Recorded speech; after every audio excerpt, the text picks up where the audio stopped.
All right, it's just about dead anyway. Joe Manchin pretty much killed Democrats' plans for this Build Back Better agenda.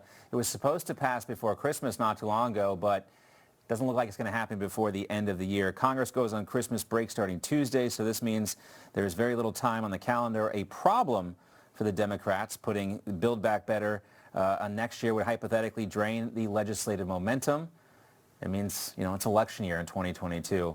And a victory Republicans, of course, are expected to take. Now, a new poll also shows inflation has skyrocketed to a 39-year high. How high will it go?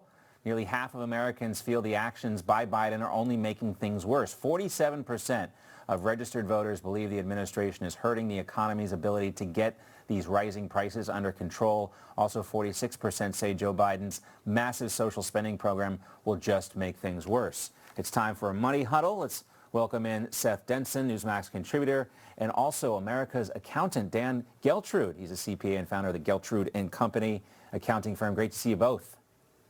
Hey, John. Good morning.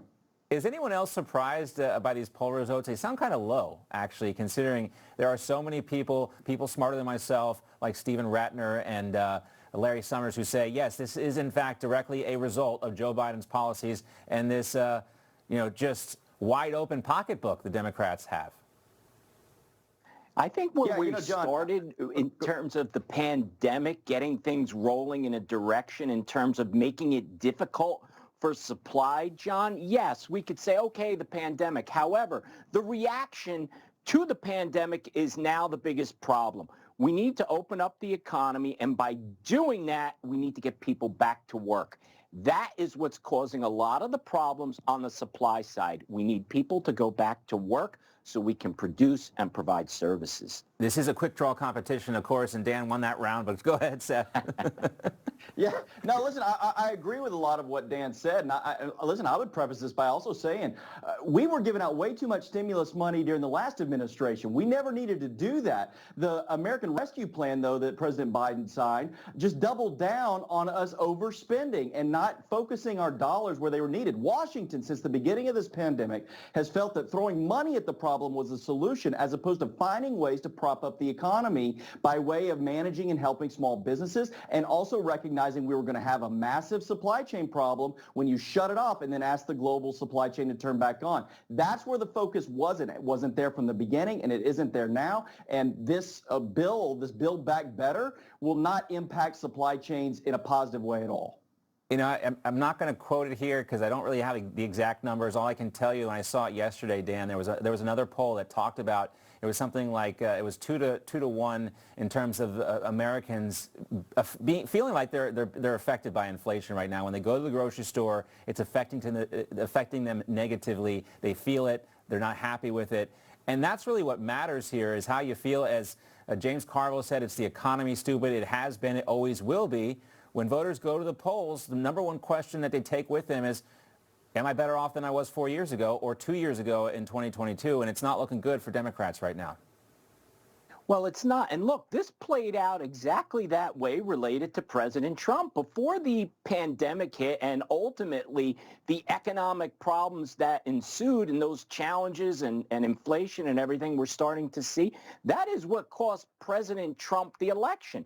If not for the economy, he would have been reelected. Now, a president's a president. Joe Biden is now in that position. We are having inflationary problems. People are feeling it across the board. They're going to blame the person in charge. And right now, that's Joe Biden, and you have a Democratic Congress.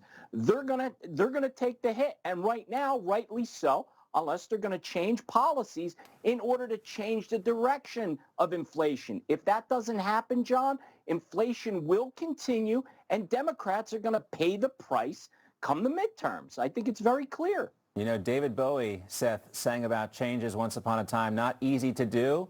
I guess it would have to start with Jerome Powell and Janet Yellen coming out and be like, you know what, we were wrong. It's not transitory. It's almost seems like it's permanent. And we are going to start taking some steps to address that. I know they're going to raise interest rates, which is the first thing you want to do, but is it enough? It's not enough just to do that. We need to continue to pull back on the bond purchasing that's going on. Again, inflation is caused by too much money chasing too few things. If the Fed continues to pump out more money, well, that's just exacerbating the problem because we continue to talk about lockdowns. And quite frankly, over the last 2 years, we paid people so much money to stay home, they don't have to go back to work just yet. So until you get people back to work and the government to stop printing money, inflation is going to continue. And I don't see Janet Yellen or Jerome Powell jumping to that conclusion anytime soon. All right, we only have about 30 seconds left. I want to get a thumbs up or thumbs down reaction from both of you on this.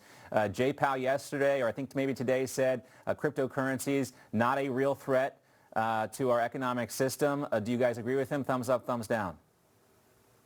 Dan? I don't think it's a threat. Seth?